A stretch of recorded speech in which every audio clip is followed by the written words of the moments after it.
And so thereafter, like I took a break. I think it was a month or two off trading, and I kind of contemplated whether I should give up and whether this was for me. Um, but kind of, spending that time away from the markets and kind of reflecting on myself, thinking back on that whole journey, beginning from late 2019, and kind of seeing myself work in my day job. I couldn't envision kind of giving up on this and working a day job for the rest of my life and just being mediocre and normal. It's not in my personality. Just being someone who used to be a former athlete as well. Like, I did not want to give up.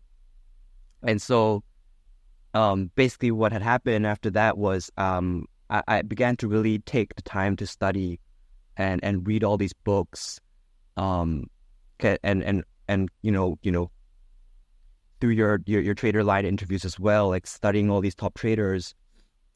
And so then kind of going back a little bit here, some of the folks that really heavily have inspired my trading, Mark Minervini, Gil Morales, Qullamaggie, Jeff Sun, Oliver Kell, and of course there's more. So like Leif, and all the wonderful traders on X that I've picked myself up. Yeah, so basically what I kind of begun to do, I was looking at Qullamagge's website, and he's like, you have to study how all these stocks move, right? How they set up.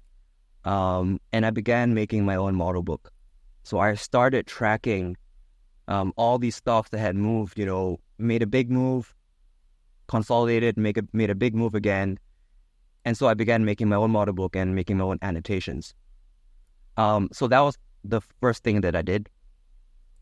The other thing that I did was I began coming up with a set of rules.